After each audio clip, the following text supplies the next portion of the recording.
So, a while back, I had heard about this horror game on the internet named Mouthwashing. And my first thought was, why the fuck is it named Mouthwash? But after a long time, I eventually decided to go ahead and play the game.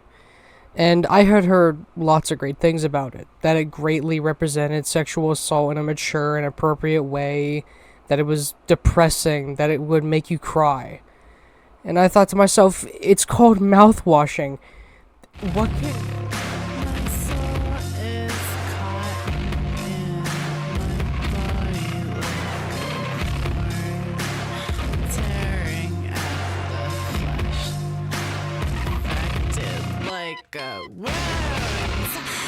I can get it.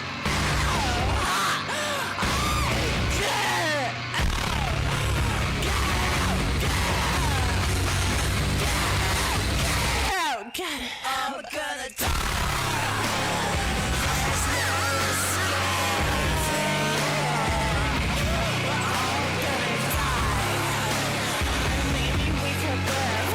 Maybe we could make the world worse than it is. It's coming. I'm gonna die. Don't you think it's on purpose? What makes my life end this violent?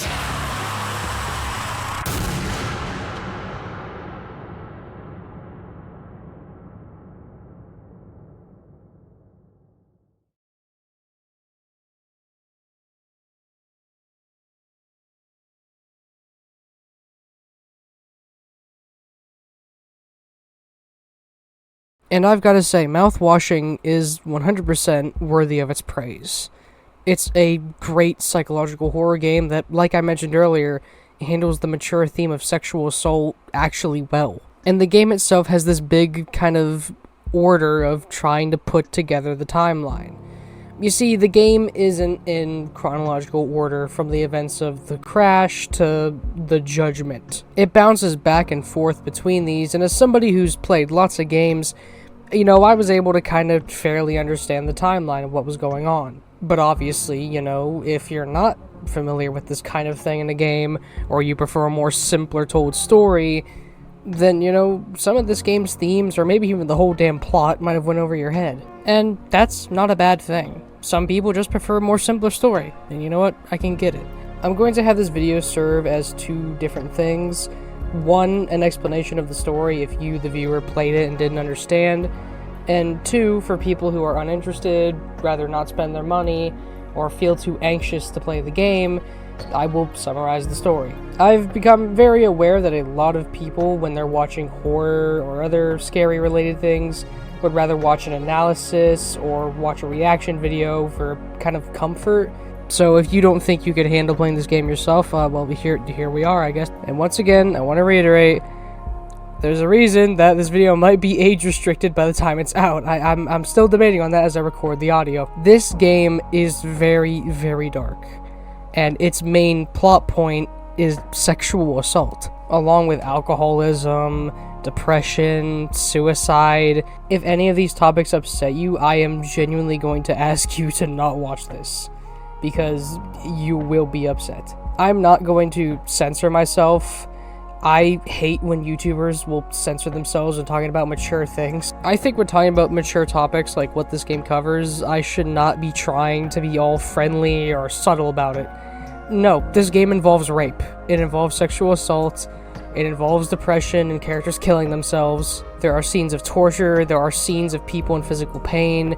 There are scenes of people getting fucking killed. And I refuse to just treat serious topics, although about fictional characters, as a non-serious topic, because these topics do apply to the real world. And I'll get into it around the end of the video, but trust me when I say that a lot of this game hits really, really hard when it comes to some real-world things. A comedian who I like, George Carlin, he best described this kind of stuff as soft language, and I dislike soft language. So, this video is probably not going to make any money. But anyway, I've been rambling on for long enough.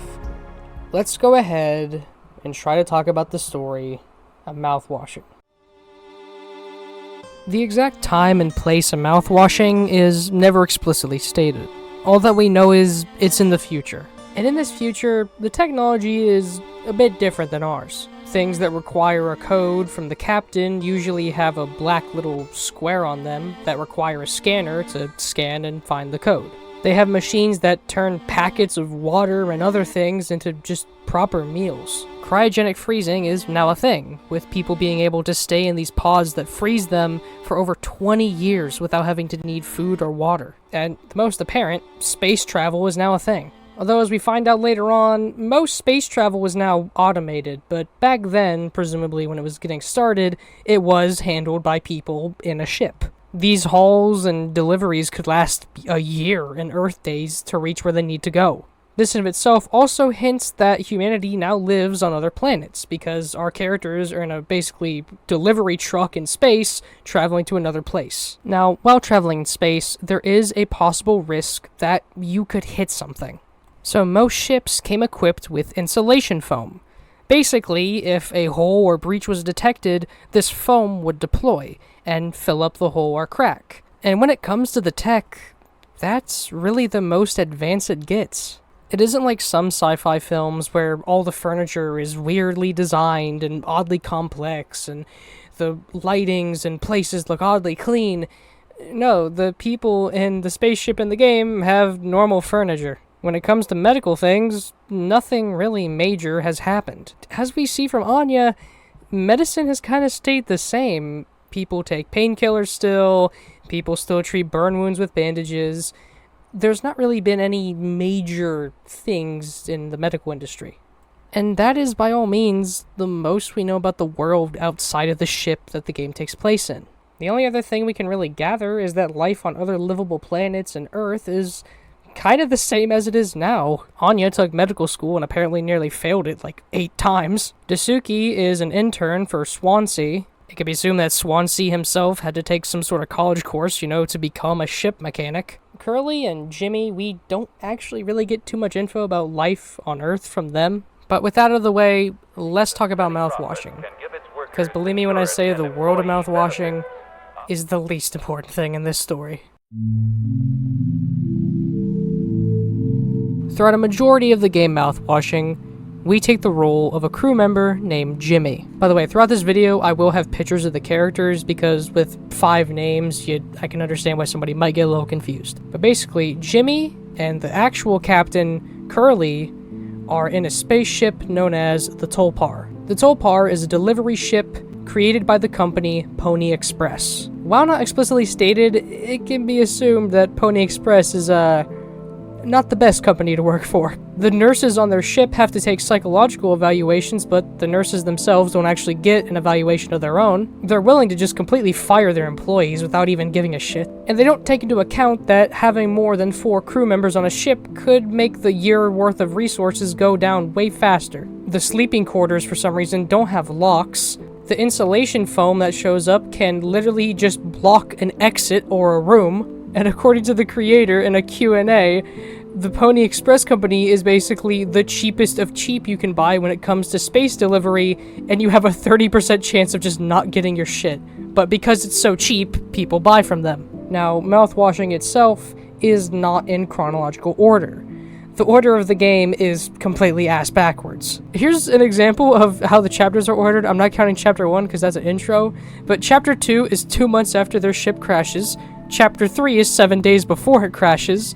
Chapter 4 is just a nightmare sequence. Chapter 5 is 2 months after the crash again. Chapter 6 is 6 days before the crash. Basically, the game is out of order on purpose. It's for you to try to find out what's going on and to piece it all together. However, maybe you didn't. Well, here's this video, I guess. Let's go ahead and begin. 7 days before the crash. Are you listening? Yeah, damn. So sorry. I couldn't sleep again, but I passed the psych eval? Well, you gave the same answers as last time. I do wish you'd open up a little more, Captain. Those evaluations aren't just about you. As long as I'm fit to fly in your eye, Anya. Oh, stop it. Guess that means I only have 1 eval left to do. Jimmy? He acts as if I do these things for fun. Then I have to report with things like, I find myself sexually excited at the sight of cartoon horses. Well, I could take it off your hands. Really? Known him for a long time. You won't try any bullshit with me. I suppose you are the captain. I am the captain. Thank you. What a relief. In the flashback sequences throughout the game, we mostly play as the captain, Curly. Anya, the nurse of the ship, does not want to interview Jimmy, and understandably so. As Curly goes ahead and tries to find Jimmy so Anya doesn't have to deal with it, he finds that Jimmy is standing near maintenance, and that Swansea, oh my god, I cannot pronounce a foreign name to save my life. Daisuke has trapped himself within the emergency foam. After trying to fix a vent, he accidentally triggered it. And Swansea is just not at all wanting to deal with this man. The kid was brought on just to make me suffer! Intern my ass! Curly goes ahead and gives Swansea the axe, and Swansea just kind of decides to keep it. So after dealing with this chore, he finally goes ahead and interviews Jimmy on his psychological evaluation. Power through it. Have you been able to complete your mandated tasks as a co-pilot efficiently and to your fullest capacity? Let's see. I'll just put good for that one. That's all of them. Done and done. How are things otherwise, off the record? I like it. We're in control here. Didn't think you'd ever take to being a freighter pilot as well as you have. What with how you struggle back on Earth? Sure. All I ever heard is how great of a leader you are. Honestly, it's kind of annoying. So, what is it? How come it always seems like you're standing on the edge of a bridge with your feet in cement? Lately, I've just been thinking, is this enough? Should I just stay here because I've been successful at it? A good long-haul freighter captain? And that's bad? That's what I'm saying. It's not, but it's terrifying. I think, am I all figured out? Is this all I'll ever be? Or do I take the risk and try something new, even if I'm bad at it? I guess I get it. You've reached the highest rung on this ladder, so now you're thinking you might be on the wrong ladder altogether. Still a long way from the top, no matter how you look at it, while I'm still climbing and climbing. Something like that. But hey, you know I believe in you. Here, on Earth, doesn't matter. You should write that on the psych eval. Oh no, the big guys themselves. Guess that's my cue. I'll see you later. We go ahead and try to read the letter, but then the game goes to the next chapter. And now, timeline-wise, we go to 6 days before the crash. At the beginning of this chapter, Curly says he needs to break the news. After all these years, just like that. So he goes into the lounge to tell them, but then he is greeted with a birthday party. Surprise! Surprise! Look at your face. Gotcha! Cheers. Wow, what's the, occasion? We only get one communal birthday party per trip, right? So we can have it whenever. Only one person can really be surprised, birthdayed per trip. They're celebrating his birthday because they can only celebrate one per trip. And since Pony Express just really loves making their employees have the biggest inconveniences possible, the captain has to use his code scanner to go to scanner in order to get sweetener for the cake. So he goes ahead and lays down the cake. And then they ask him for a speech. You gotta make a speech. Can't argue with that. Speech, speech, speech. Go on. Hey, what's wrong? That's all that's said on the report from management. We will receive the paycheck for this delivery. I don't know any more than that. Pony Express finally kicking the bucket?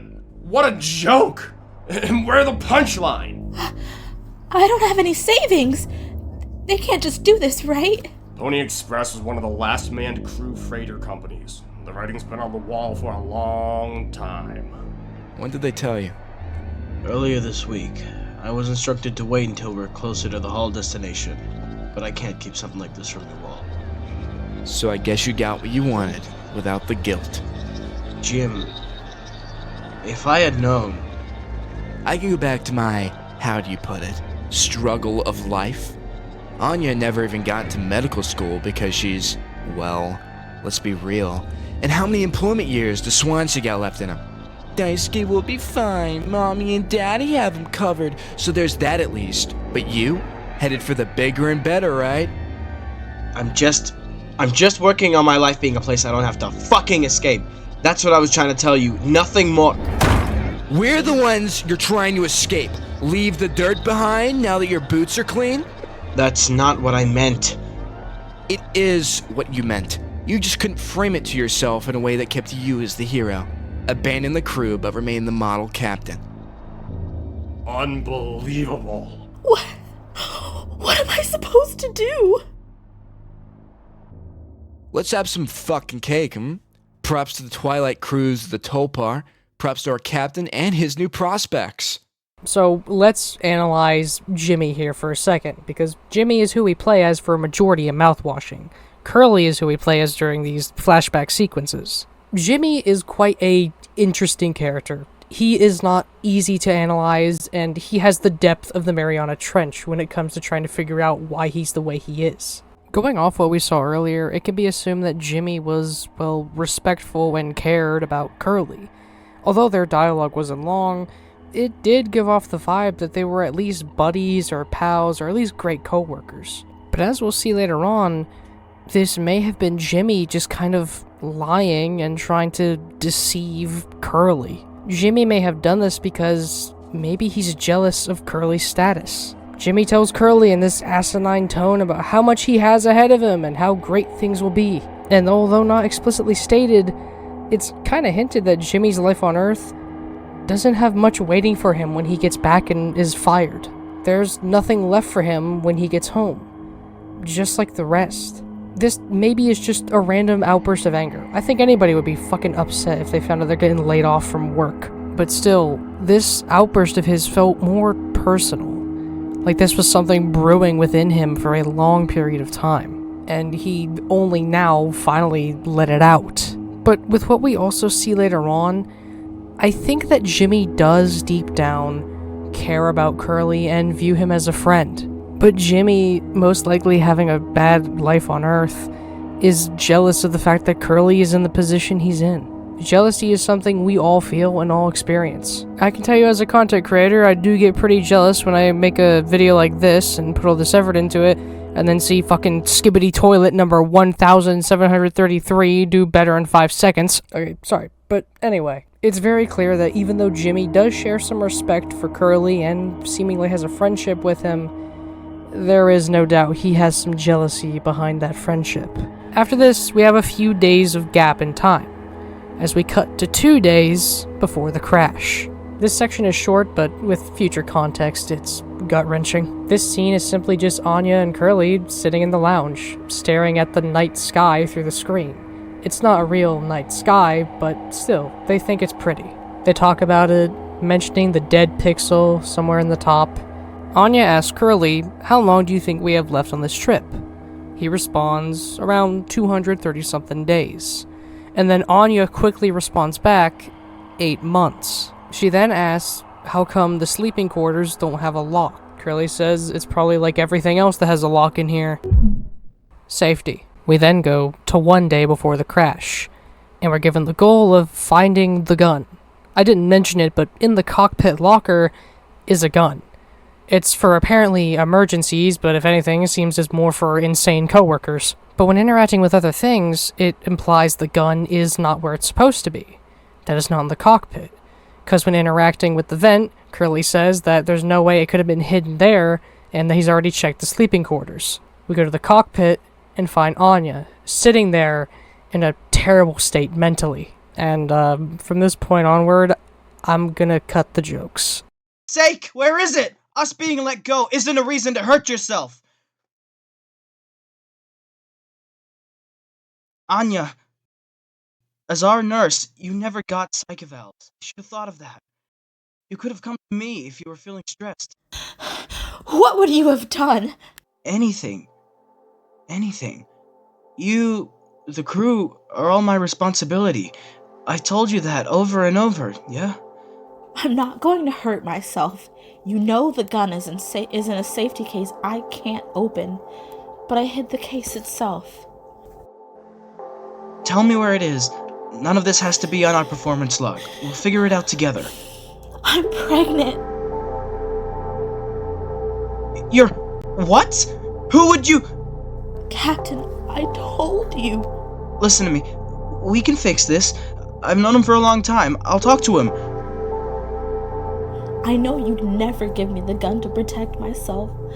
So the least I can do is make sure he never gets it either. If you have a brain, you can probably put together by those lines, somebody on the ship got her pregnant, and without consent. Anya was raped. She was raped by someone.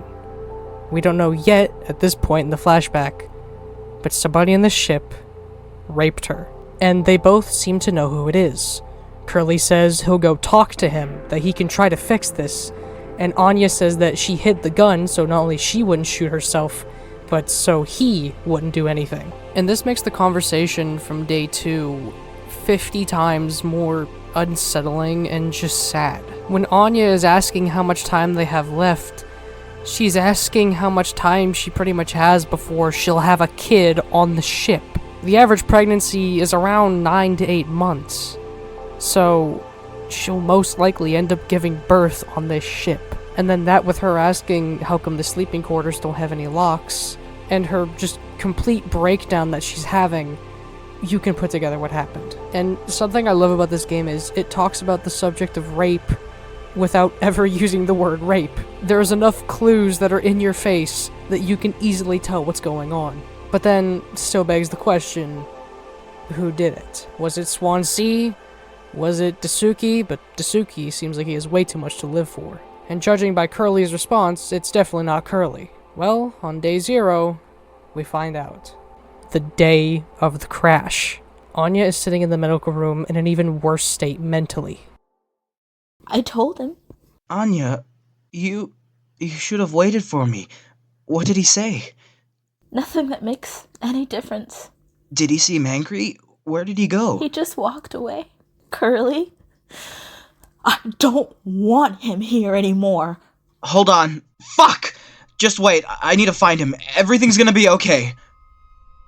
We still don't know who this said person is, but now they know that they got her pregnant. Curly says that he's gonna fix this. He's gonna go confront them, and that everything is gonna be okay. And we finally find out who raped her. Curly goes to confront this person, and it's Jimmy. Jimmy raped Anya. After this, Curly goes ahead and confronts him. Well, what should be a confrontation is Curly acting like a buddy and a pal to Jimmy. I can fix this. What do you think will happen when we get back, huh? We can figure all this out, you and me.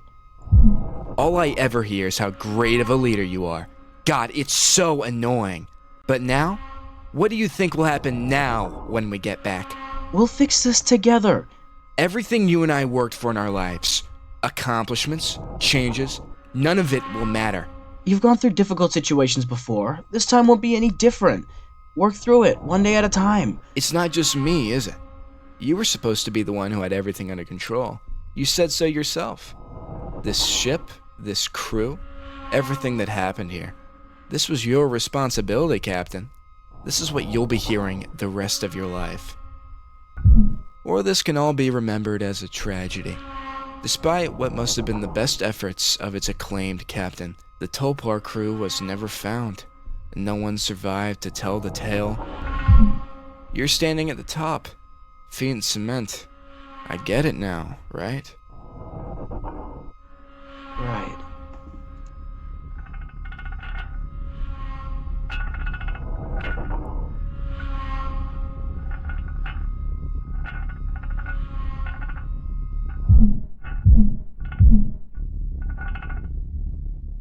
I'll take care of it.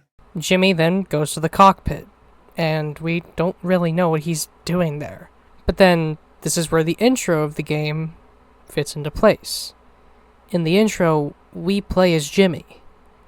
Jimmy goes ahead and directs the ship towards an asteroid. Then we go ahead and cut back to Curly's perspective.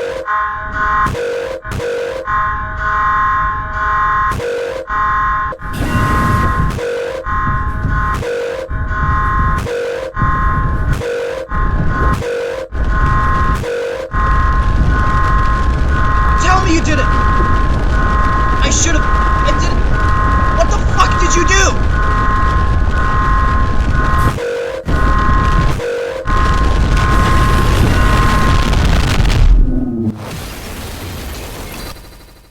Curly took the full brunt of the ship crashing.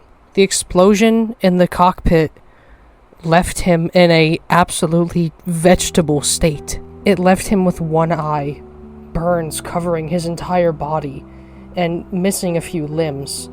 Anya, despite being built up to be a kind of crappy nurse by this point, was able to actually help him survive. But as we see, he can't speak, he needs to be manually fed his pills, and if he's not given pain meds, the pain he feels is beyond excruciating. Because of this, the insulation foam kicked in, blocking off core parts of the ship. Now, before we get into the events of the game post-crash, I want to talk about Curly for a second. Curly, as a character, I think is both evil, disgusting, but just confused and lost.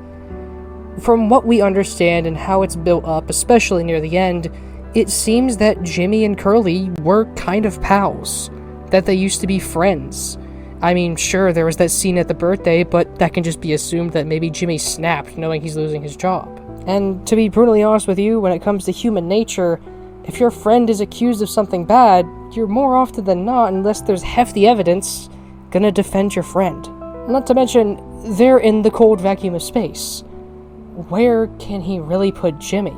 And Curly is already kind of built up by this point to show that he's kind of stressed. He's worrying about his life, what he's gonna do after he gets fired, and all this other stuff. And now to add on top of it, one of his workers just got raped by his best friend. Perhaps in a state of tired just confusion, or not even knowing anymore what to do, he just said, you know what, fuck it, I'll just talk to him and talk it through. Not understanding that one of his workers has been raped, aka the least defendable and most disgusting crime a person could do. And the nurse is now pregnant. If they don't get to that planet soon, then they're gonna have to deliver a baby on the ship. I think Curly did what he did, both out of a state of tiredness and thinking that Jimmy is my friend. I can try to help him and try to fix this, but didn't look back at the person who's really been hurt in this, Anya. And something I love about this game is that it does something I've only ever really seen Silent Hill 2 ever do. It covers the truthful facts about how we are as a species. If our friend is caught in trouble, 9 times out of 10, we're gonna try to help them and make sure they get the least worst option possible as punishment. Obviously, the right thing for him to do would be to berate Jimmy, to possibly even threaten to kill him. Maybe even just to kill him. Throw him into space. But in his eyes, Jimmy is a friend. And not only that, but Jimmy kind of sort of manipulated him in a way. Jimmy mentions how Curly could lose his reputation for being so well known and respected. And that presumably fucks with Curly trying to, achieve his future. Curly is someone who you can look at and understand why they did what they did, but there is no doubt what Curly did here was terrible. He basically put rape to the side of making sure that him and his friend don't get their careers ruined. Not to mention that Curly just sits there and listens to Jimmy casually plan on killing everyone on the ship. He doesn't try to stop it. He doesn't even try to say anything. He just lets it happen. It could be assumed Curly thought that Jimmy wouldn't actually try to crash the ship, but still, when you're in a situation like this, you should be taking what a horrid person says seriously. I personally believe he didn't do anything because of what Jimmy said about his career, and maybe in the back of Curly's mind, everybody dying was actually an okay option. He wouldn't have to deal with the stress of having to no longer be able to get a job. He wouldn't have to deal with the stress of this weight, this burden in the back of his mind. Curly and Jimmy's relationship is arguably the most complex and deep part of this game. After this, we jump 2 months into the future. 2 months after the crash. All of the crew sits at a table, and they discuss what to do from here. Then they realize they don't even know what is in their cargo. So they decide that, hey, if the cargo is food or water, well, until we get rescued, we're gonna kind of need it. However, the captain's code scanner is able to access the cargo hold. But then that would be against the rules, and they could possibly lose their pay for that. But when it comes to dying of starvation while waiting for rescue, or not, they decide, yeah, you know what, let's open up the cargo. Jimmy then states that from this point on, he's gonna kinda be the captain. I mean, he was the co-pilot, so he's kind of the second in command. But for now, he's the captain. And I just want to look back at Anya for a second. The fucking terror that has to be going through her mind right now, having to know that, one, she's pregnant and lost in space for who knows how long for now, and two, the person who raped her is now the captain. I can't even fathom the fear, the dread, the fucking terror she feels, knowing that the person that raped her is now in charge. But before that, the crew just kind of walks around the ship, just thinking about things and waiting for everyone to get together. When Jimmy goes to get Anya, so that way they can all be there to find out what's there in the cargo hold, Anya says that she was going to give Curly his pain meds, but just can't bear to do it. The sounds that he makes, she just thinks is too horrible to listen to. Jimmy goes ahead and gives him the pill, but as he's doing it, Anya runs away.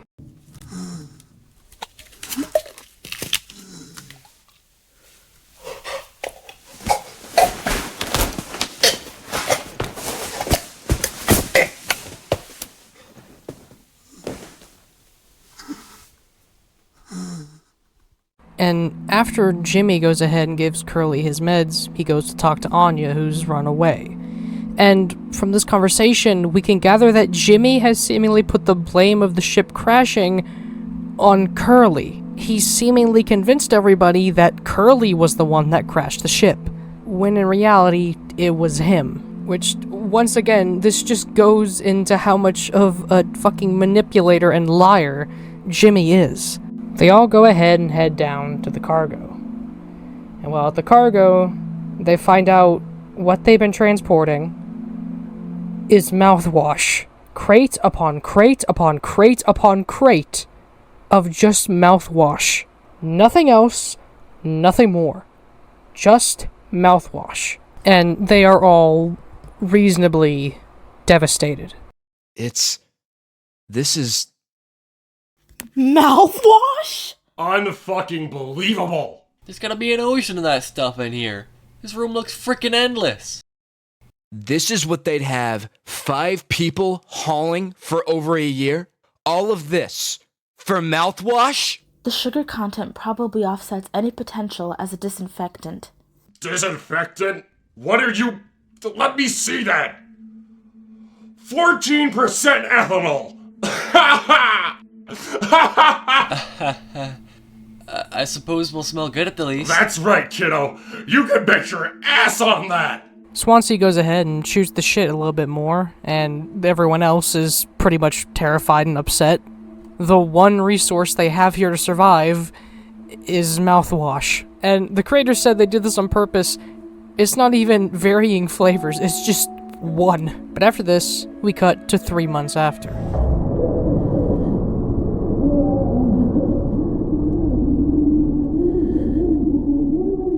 Jimmy is awoken by the sound of Curly crying. Jimmy realizes that Anya probably forgot to give Curly his meds, so he goes to find Anya to ask. But when he finds her, she's talking to Swansea and is seemingly crying.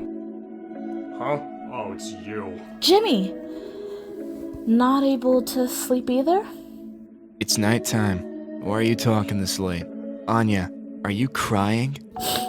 No, don't worry. I'm okay. We all need to keep it together. Oh, I'm keeping it together. Don't you worry, Captain. He's making noises again. Did you give him his meds before, Anya? No. Must have slipped my mind. I'm sorry. I'll do it. No, really. I'm perfectly okay. I said I'll do it. Something to note is Swansea still has his axe, and Anya and them are talking about something, but they don't seem to tell Jimmy. Now, with what we know about earlier, you can probably guess what's going on here. Anya is telling Swansea about Jimmy raping her. It feels like both of them are trying not to say what they want to say around Jimmy.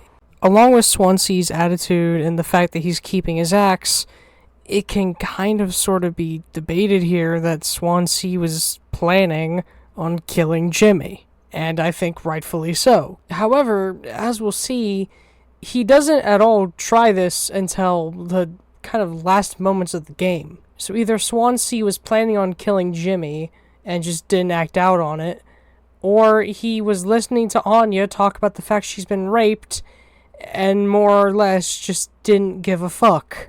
Yeah, y'all are gonna eventually see that Daisuke and Anya are the only good characters here. Speaking of which, Jimmy goes ahead and gives Curly his pills. And here, Jimmy lets more of his jealousy show through. Come on, stop with the noise. Damn it. I know what everyone's thinking. The way they look at me. What can I even say?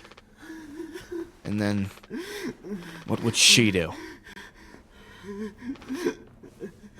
Damn it. Here we are now. Me in the driver's seat. Thanks for that. Open up. I hope these make you feel fucking better.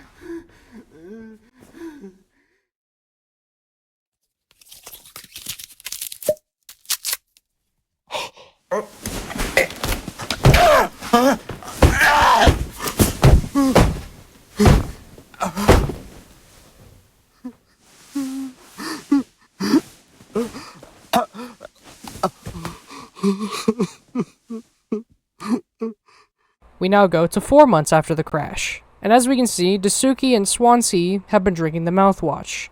So much of it that what is probably a small percent of alcohol is now causing them to get shit-faced. And here, Daisuke opens up a little bit. Arguably the most he does in the entire game. How many have you had? Those will kill you before... Or anything else, I know. My mom found this internship for me. Such a slacker, she said. I don't know. I never knew what I wanted to be. Never was good at anything. Total screw up. We're not done yet, Daisuke. I just hope she doesn't blame herself. Please, just take it. I don't want to look at this stuff anymore. But after this, Jimmy goes ahead and talks to Anya.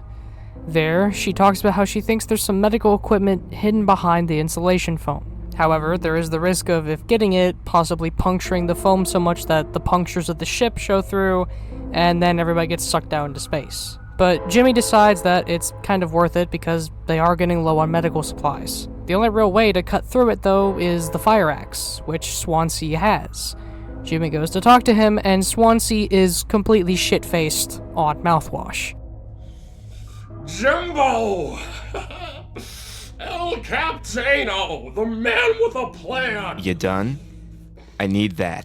This old thing? Oh, well, this was entrusted to me by our previous tragically inclined leader. Big responsibility, but you know all about that, huh? I'm gonna try and get some more painkillers. Do something useful, you know? Oh, I've heard about it! You're looking to pull the plug on this party early. I'm trying to save us. Taking matters into your own hands, eh? Be my guest!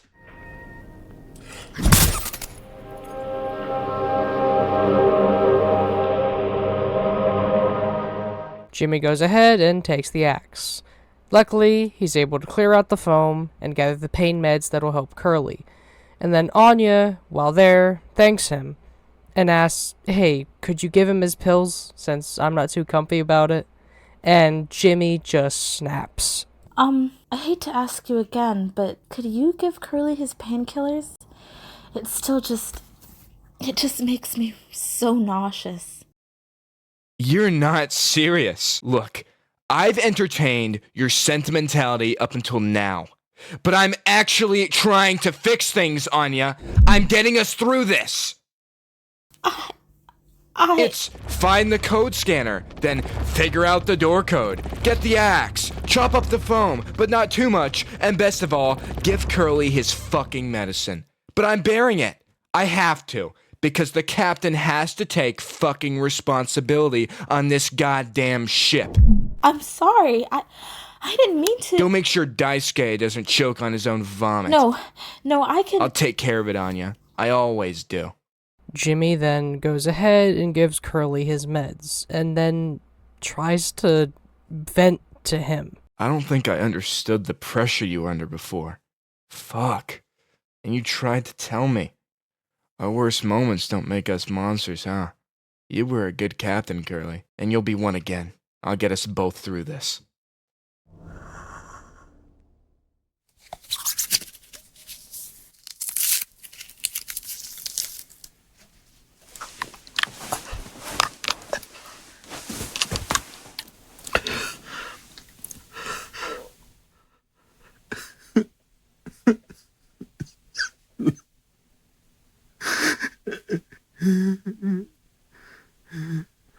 once again, I want to look at Jimmy as a character. Jimmy is strange with how he interacts with Curly. And the way he talks to Curly here, it seems like Jimmy has always wanted to be captain almost, saying he didn't realize how much pressure there was on this. So it appears that that jealousy I mentioned earlier was right. He was jealous of Curly being the captain. But now that he's the captain, he can't handle it. He snapped at people, and everyone here is either getting shit-faced or depressed. And think about Curly's perspective here. The person who he's tried to defend and protect because he cared about them that much tried to kill everyone, left him in a vegetable state and unable to speak. His friend is now the captain, and the person that this friend raped is just gonna have to sit there and listen to the orders. Some could argue that Curly deserves to be tortured like this. Some could argue they feel bad for him. I feel both. I definitely say he deserves some sort of punishment for treating a rape victim like they don't exist, but at the same time, he thought Jimmy was a friend. But in all reality, Jimmy might have just been trying to manipulate him so he could be the captain this whole time. Some fans even argue that Jimmy planned the rape and planned a whole domino effect just so he could be the captain, just viewing a woman on the ship as a tool to help him get where he needs. Jimmy and Curly's friendship may have never been a real friendship, but just a tool for Jimmy to get the rank he wants, trying to climb that ladder so he could reach the top. But now that he's at the top, his feet are in cement, and he wants to run, but he put this cement down in the first place. And also, as we see near the end of his little vent, he shows one thing he does not show for almost any other character: regret and empathy. He shows kindness to Curly, when just earlier, a month ago in the timeline, he was beating the fuck out of him while giving his meds. And as we'll see later on, he does genuinely feel horrible and sorry for what happened to Curly. But Swansea, Daisuke, and especially Anya, he just doesn't give a shit. He does show a little bit of sadness and remorse for Daisuke, but it could be argued that that little bit of kindness could just be manipulation. After this, we go to 5 months. Daisuke runs up to Jimmy and is in a panicked state. Jimmy, it's a total emergency. Calm down. What is it? Anya's stuck in medical. The door won't open. What if she runs out of something? Right. Let's go have a look.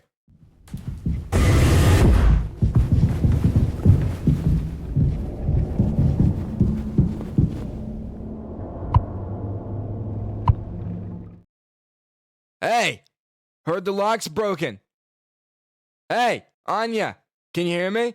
Yeah, I can hear you, Jimmy. The rest of our medicine stash is in there, too. Damn, this could be really bad. Did you try to really put your back into it? Any wrenches laying around? How heavy is the med kit? Anya?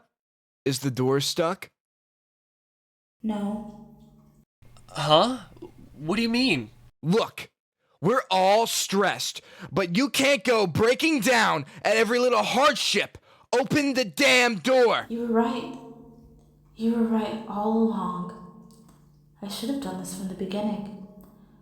I always believed that our worst moments didn't define us, didn't make us beyond repair. You think I wanted this either? Make no mistake. This isn't my worst moment. Far from it. It's the best decision I'll ever make. Anya! What does that mean? Earlier in the game, Anya said that when she had told Jimmy she was pregnant, he said something that didn't make any difference. Going off what's happening now, it's assumed Jimmy basically told her to kill herself. The two of them realize that the captain's in there, and that's technically their priority right now. And so they decide that they have to get in there, and while they're at it, see if Anya is okay. I just became Jimmy for a second, y'all. I'm sorry, I forgot Anya. But there's two problems when it comes to getting to medical. One, the only way through there right now is a vent, and two, the vent in the first place is behind a door that, according to Swansea, has a room full of foam. And if they break the one wrong spot, everyone dies. Speaking of Swansea, he's in front of the room, guarding it, and completely hammered. His in-game model literally changing to just show you how hammered he is. The two of them realize that they're gonna have to knock him out. Not through violence, but with alcohol.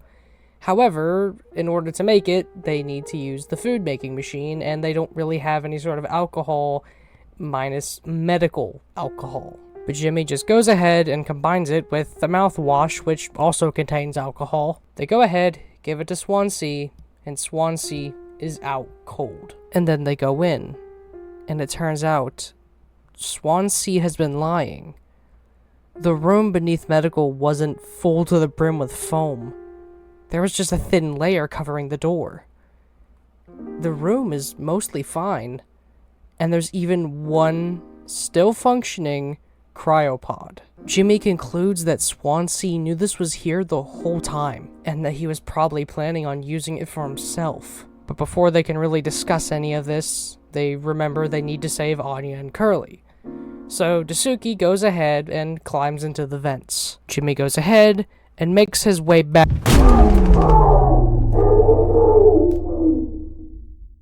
Anya, what did you do? And after this is the countdown to judgment. 8 hours in total. Don't do anything! Stop! Stop! Stop! I can fix this! Why do you keep fucking around and saying that? Are you hearing yourself? I'm sorry. We still have disinfectant, right? But what's some of the extra medical stash? Go get it now! The cocktail, The cocktail? What are you blubbering about? that was your fault! You would have never have, I had no choice! Useless! You goddamn fucking idiot! There has to be something else! Jimmy goes ahead and tries to find more disinfectant. When entering the medical room, part of it is distorted. Like, there's something censored. And look, I ain't gonna wait till last minute to tell you, Anya's corpse is what's censored. And I think, personally, him not seeing her corpse is him once again ignoring her and acting like she doesn't exist. But he eventually realizes there's no disinfectant in here. So he goes down to the cargo room to get mouthwashing since it has alcohol. Here we witness what can either be debated to be him hallucinating or more symbolic imagery, which I have an entire subsection of this video to explain the dream sequences. So, stay tuned for that part. But after going through, in his head, hell, he gets a bottle of mouthwash. Jimmy goes ahead and pours it onto his wounds.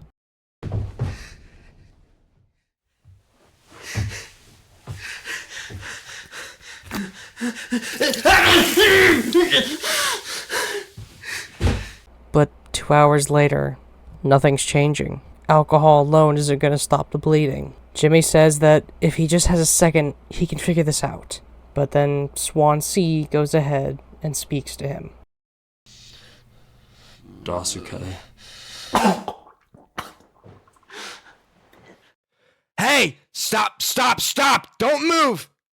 It's alright, Daisuke. Calm down. This line of work, you could have never become like miserable old Swansea. What a tragedy. Decades of hauling ass for Pony Express. Big mighty bruiser with all his shiny tools. This is where it got me. The good life, huh? I thought you were dumber than a can of paint. Always just chewing my ear off about nothing. Useless ray of goddamn sunshine.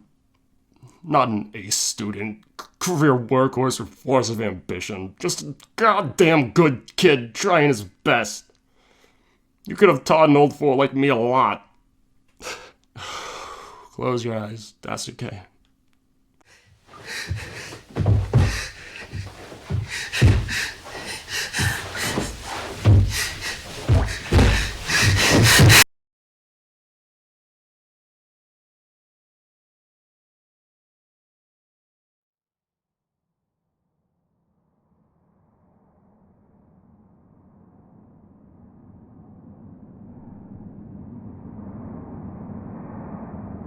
You monster!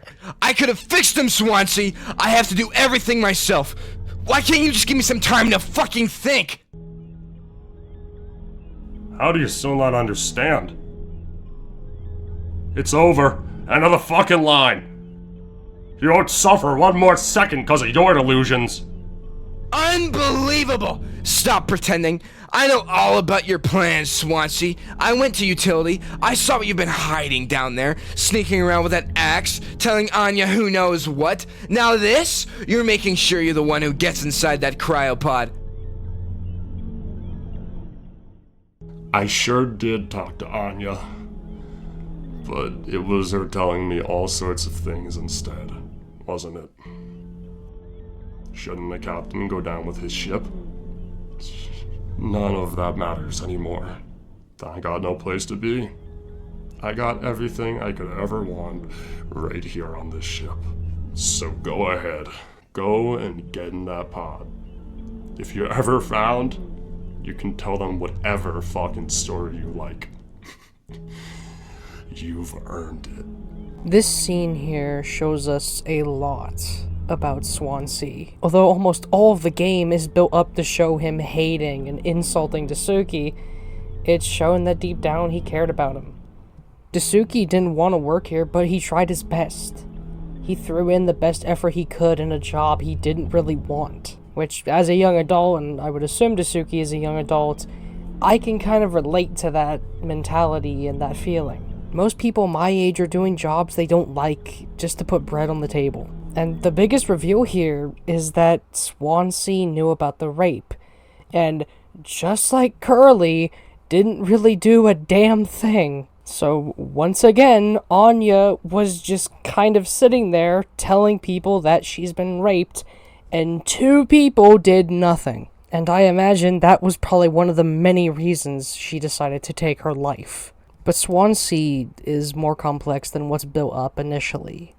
He isn't just an asshole and then later becomes a drunk like the fucking demo man of TF2, but just a normal person who's probably grown up in a not so nice life and is just grumpy because of that. But after this whole ordeal, Jimmy decides to go ahead and get the gun. As he does get the gun, Curly starts laughing.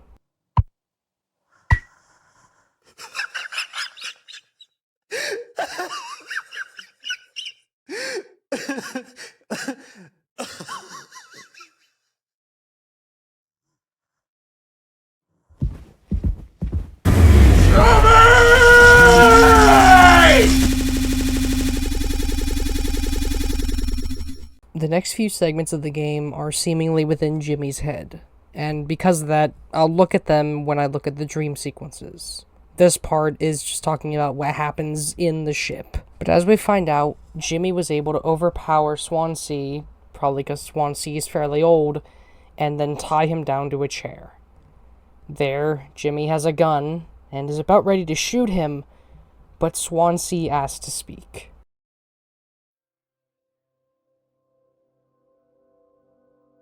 I have something to say, so shut the fuck up and listen. I spent 13 years half cut up to my eyeballs, drunk, to put it mildly. Then suddenly, I saw it. A street light shining in my face. 500 gigawatts of the power of God. A vision of my bloated body found in some ditch scared me straight. So I got a collar, shirt, mortgage, and a credit card. All the things that make a good man. I hoped I could raise my children to be better than their old man. I wanted to believe I was never one setback away from my worst self, but the truth is, discipline, drive, routine, the endless fucking desperation to get shit done. A loving wife, great kids, sobriety, I'm telling you. Accomplishments I've been chasing all my life. Never felt as good as I expected when I crossed that finish line. So now that we're at the end, taking inventory. Those nights spinning out of my head, sinking into the sofa, broken glass in my palms. bleeding dry. The funnest thing ever. Old dogs laughing and snarling on a waterbed floor, mocking the moon for daring to show its face. All nausea and wreckage and vomit and ugly cruelty. Only problem in the world, an empty bottle. Those were the best days of my life.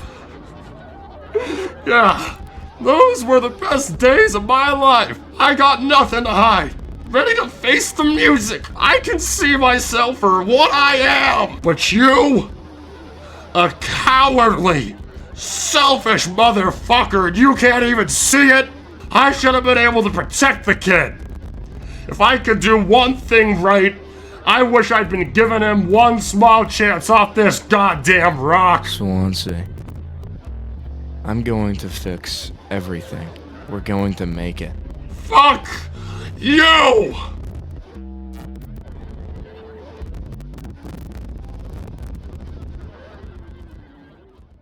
Swansea's speech here, I think, really fits the tone of the game. And mainly, it fits Jimmy.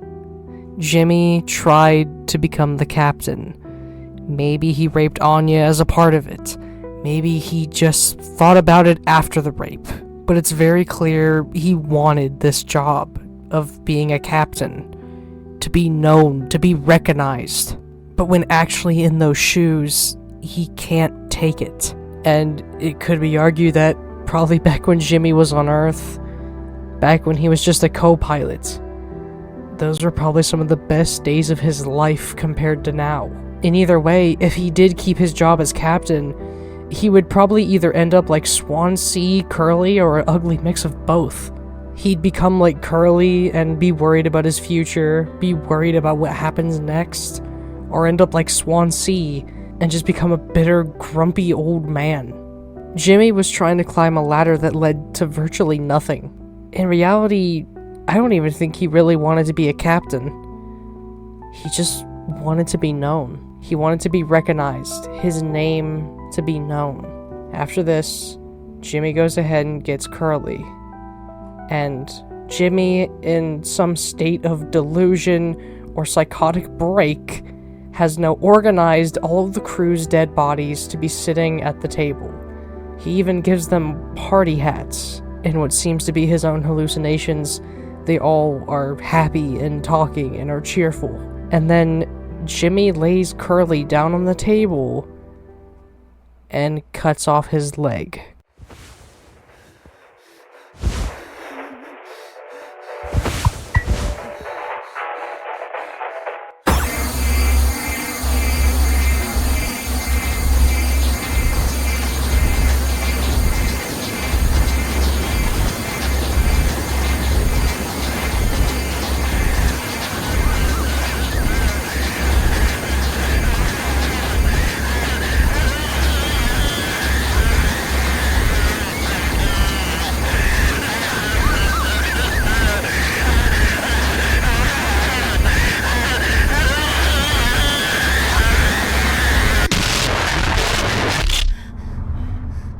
Jimmy says that the captain will make it, and that everything will be fine. And then after this, he goes ahead and grabs Curly. He drags him down into the cryopod and puts him in.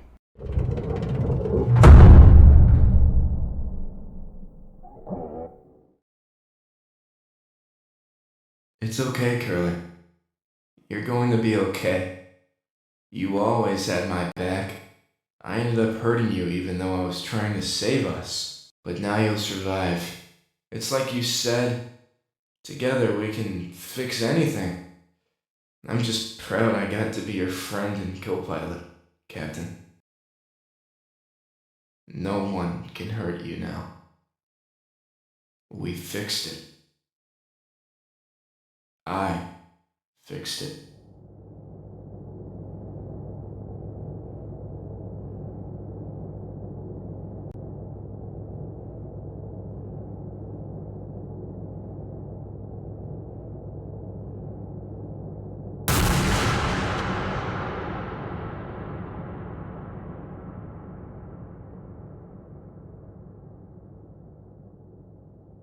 the cryopod activates, and Curly is put into stasis. And presumably, he'll either be rescued, or the battery will die out in 20 years, and he'll rot in the pod. But before we really get into the dream sequence, I want to analyze the characters. Jimmy is by far the most complex character and probably the hardest to really analyze. He definitely comes off as a manipulator to both Curly and everyone else. Most of the compliments he gives the captain almost feel backhanded, like he doesn't really mean them. I think that his friendship with Curly wasn't a real friendship. It was simply a way for him to get what he wanted. To be a captain, to be known, to have bigger things to look forward to be respected. And I think that once Jimmy raped Anya and then Anya told Curly, Jimmy realized that there's no easy way to actually get what he wants now. Sure, he'll be known, but he's gonna be known for being a fucking rapist. But when he does get what he wants, he ends up just being frustrated and stressed, and Curly showed this same frustration and stress, but seemed to handle it a lot better, seemingly. I want to reiterate, Curly is not a good or bad person.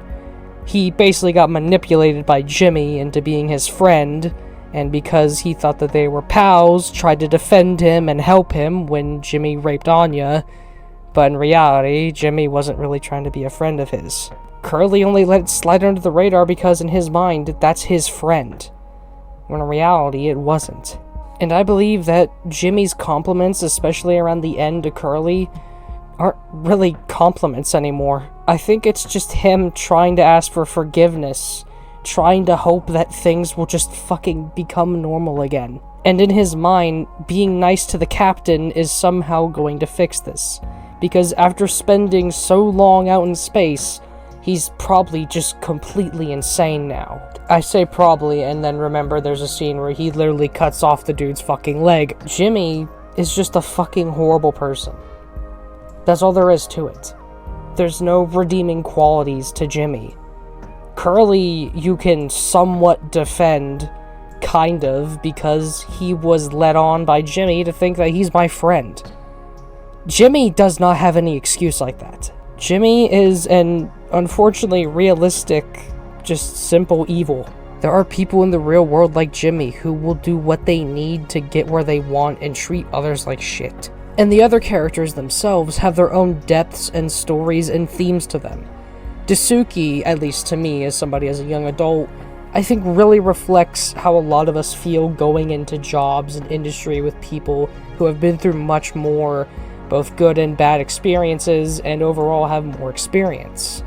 You're just kind of there and kind of don't know what to do when you're getting berated at by people who are better than you. Swansea is the ultimate depiction, in my opinion, of somebody who's been through hell, tried to fit into society, and realized that society isn't that good. I sound like a fucking Joker meme. Sometimes some of the worst moments in your life were actually the best.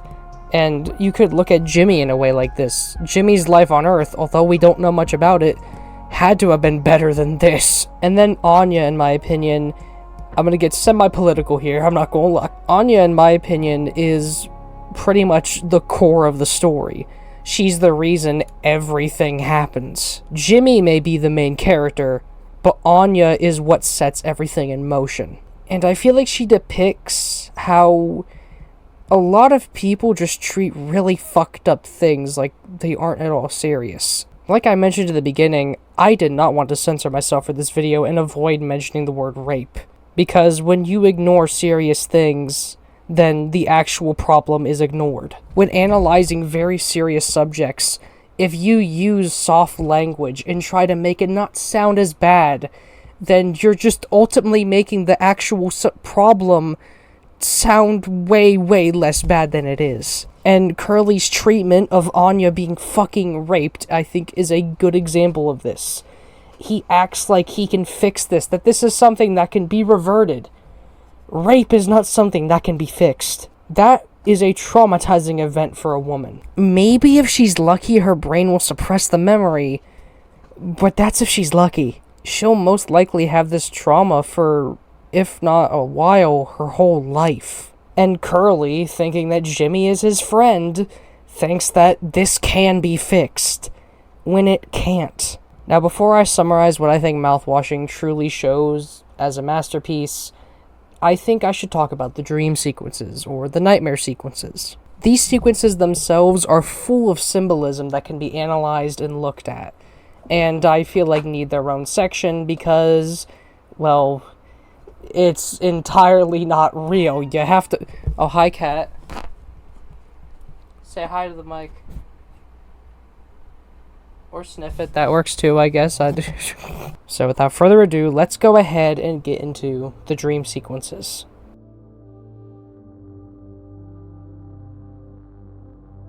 Now, the first nightmare sequence is, ironically enough, the beginning of the game. We go ahead and witness Jimmy set the ship on course with a meteor.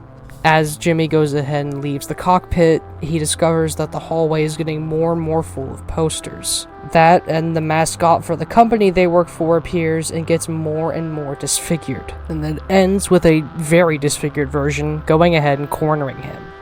And I think that personally, the symbolism here is fairly simple.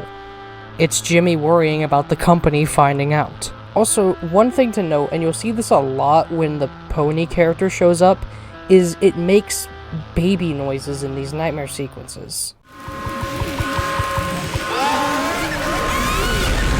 I'll explain what this means in a few more nightmare sequences, but just take note of that. The next nightmare sequence is right when Curly is about to go talk to Jimmy about the whole mental check-in. And here we see a bunch of broken ladders. And then midway through, emergency warnings begin to appear in the sky, followed by a sun pretty much consuming him in this nightmare. This, with the dialogue from right after, is able to easily tell us what a lot of this means. I say easily, and then remember, I play a fuck ton of Silent Hill, so I always overanalyze everything in a story. But the ladders clearly represent, I think, Curly talking about how he's reached the top and doesn't know where he'll go from there. The top of the ladder is broken. He doesn't know where it'll lead. And the emergency warnings, followed by the sun, I believe represents the ship's crash.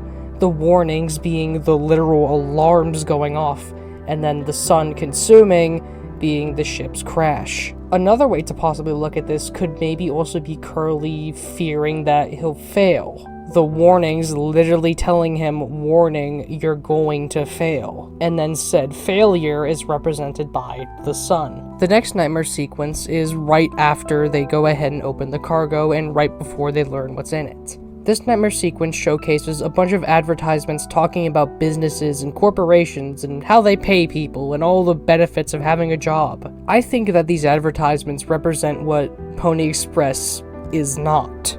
And perhaps through Pony Express's marketing or advertising, the people that we see in the game were convinced that this is what the business would be like. But they were lied to and were deceived. And obviously the last part of the advertisement is to introduce the mouthwash that we see them haul a fucking ocean of. The next dream sequence is Jimmy and Curly talking to each other, post-burn Curly. They have a little conversation about eating cake. Jimmy talks about how the cake is pretty fucking mediocre, but Curly says that, hey, the mediocre stuff is what makes actually good stuff good. Curly talks about how sometime he'll eventually get promoted, how he'll eventually have a house, but for now, he's just gonna enjoy some pretty shitty cake with his friend. And the dream ends with you, instead of grabbing a knife to cut the cake, an axe, and then you swing the axe at Curly, but before any gore can happen, the dream ends. Now, I won't lie, I find symbolism a little hard to see in this one that has a really, really deep meaning. I think that, personally, this scene represents a more twisted, fucked up version of Curly being lied to. How Jimmy and him would talk about things, and how Curly tries to vent to Jimmy. But now seeing the destroyed ship and burnt Curly, this conversation feels fake. Almost like their friendship. It's fake. It's not real. The next nightmare sequence is the one in the cargo room where you're looking for mouthwash, dealing with the blind horse. This is in the scene where you're trying to get Daisuke to stop bleeding with alcohol. In order to even enter this sequence, you have to put your code scanner on a gravestone. the gravestone itself having a flower resembling the flowers on Daisuke's shirt.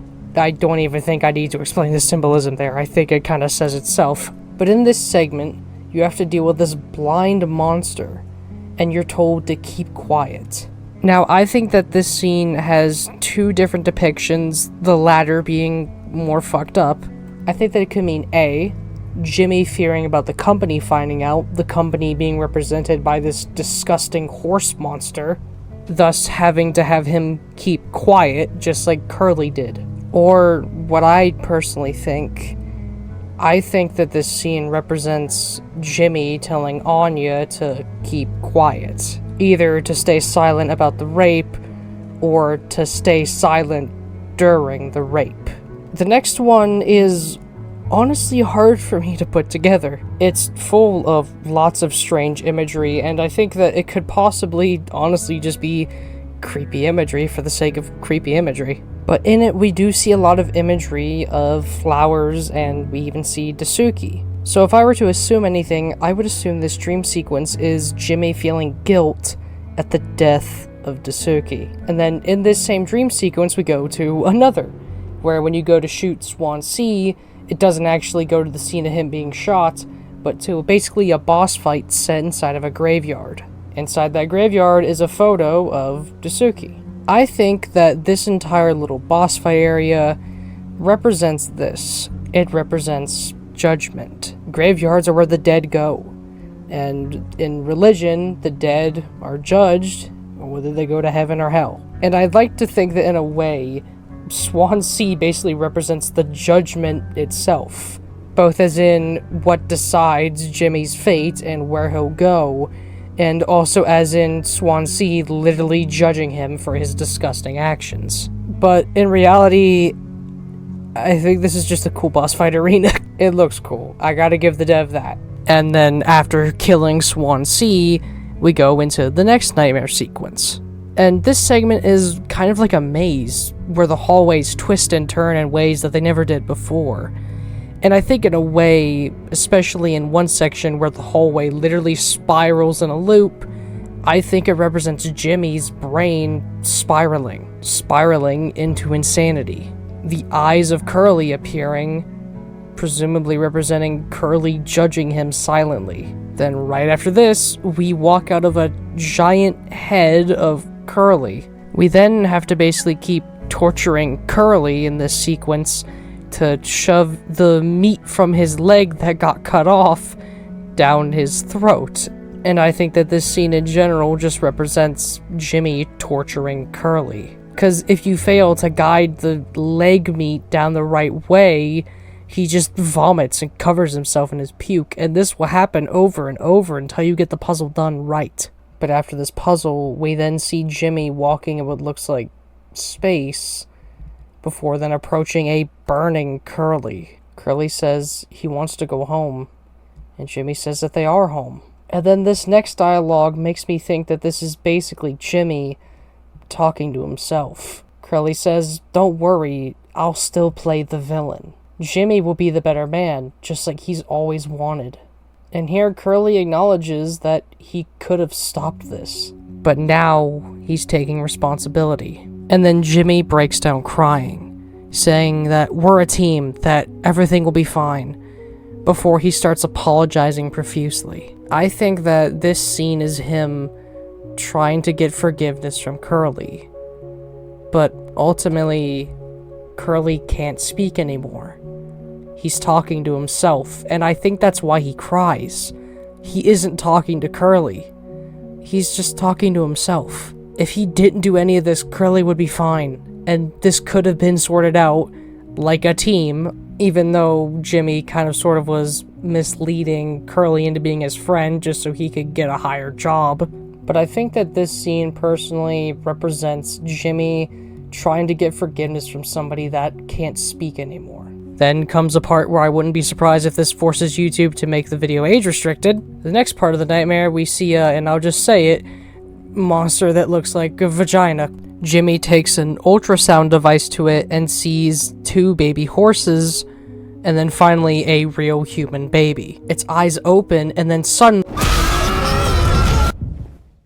It's hard to tell with how fast the creature moves, but when you look closely, this creature is made up of multiple versions of the horse mascot. I think that the horse, personally, represents the baby that Jimmy is afraid of Anya having. Which, when we look back at that one sequence where you had to hide from the blind horse, there's some new context. Perhaps Jimmy isn't necessarily trying to keep quiet to be avoiding the company, but to keep quiet and try to avoid the responsibility of the fact he now has a kid. And speaking of Anya, something to note is we never see her in the dream sequences. She's never anywhere, unless you want to count that dead version of her at the little birthday scene. This might be showing that Jimmy literally gives so little of a fuck about the woman he raped that he doesn't even see her in his nightmares. He's more scared about the pregnancy than the woman herself. And the way you get through this sequence is by avoiding the baby monster. Jimmy literally avoiding his problems. And then after this, Jimmy talks to the mascot. And here, Polly says, "What should I call you, old man?" Which, unless you live under a rock, you should probably know that when some people refer to their old man, they refer to their dad. And also here, Jimmy says Pony Express is dead, and so are you. He refers to the company and the mascot themselves as two different things, helping to further enhance this theory that the mascot in these sequences represents the baby. With Jimmy basically saying, the company is dead, and so are you, the baby, because Anya killed herself. Jimmy then talks about how he feels sorry for what he's done to Curly, and how he's going to try to make this right. And then we go to the final scene, where the game ends. The nightmare sequences help to add more symbolism and storytelling in this already deep and amazing story. And I feel like I should go ahead and talk about why I think Mouthwashing is such a good story.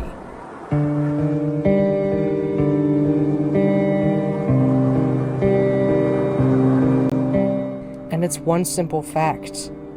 It tells a story about how us humans are. As fucked up and as cartoonishly evil as Jimmy can be, he's unfortunately realistic. There are plenty of rapists who rape women and are more worried about having to pay child support than the woman's mental state. There are people who abuse the fact that somebody is their friend and that somebody wants to help them just so they can get away with a fucked up thing. For some people, the worst moments of their lives end up being the best. For some people, they go to places that they don't want to because they have to. And in a world where a lot of horror games try to avoid these really serious themes, and in general, in a world where we try to kind of censor a lot of these mature topics and ignore them, it feels refreshing to see a game cover them.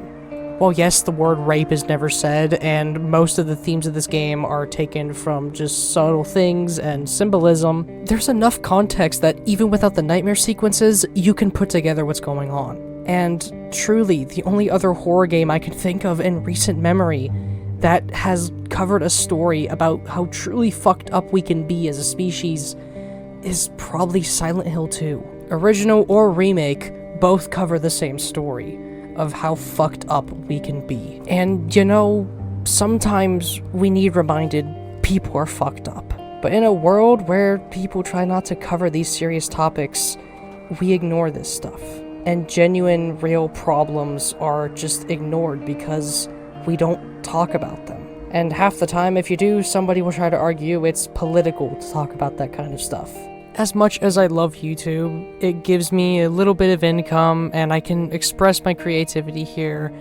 It does unfortunately heavily censor you if you try to talk about really bad topics. If I ever were to try to do this full time, I would be so fucked. And a lot of YouTubers I like and respect end up having to censor themselves on a serious topic, and I hate that so much. Talking about child pornography? Oh, you mean CP? Rape? Do you mean grape?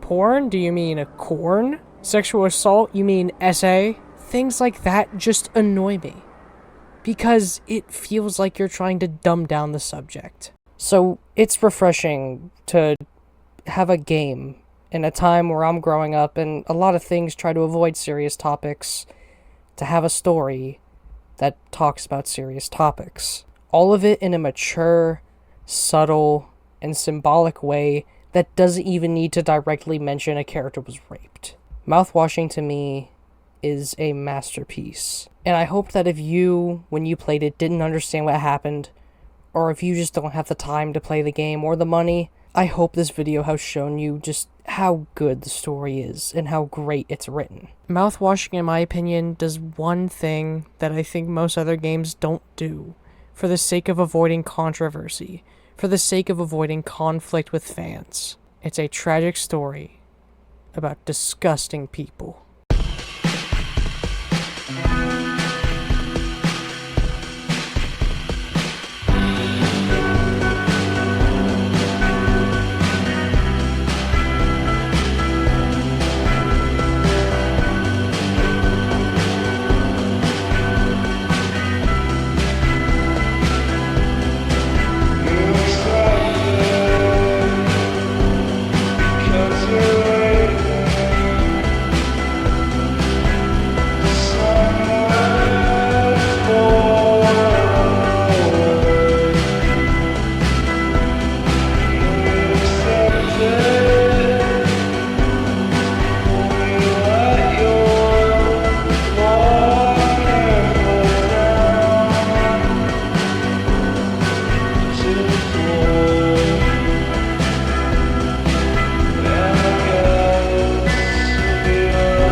Hey, I'd just like to take a moment to thank the voice actors of this video. They have done an amazing job, and I'm really glad that they were willing to voice act this. Just a massive shout out to them. If it weren't for them, then the story summary would have just been me voicing 5 people, and I figured that would get annoying after so long. So, thank you to them for their work and effort. I really appreciate it. But, look forward to whatever the next video may bring. And if you're wondering what that may bring, I'll just say this. The world is a wooden house, and you're a goddamn flamethrower.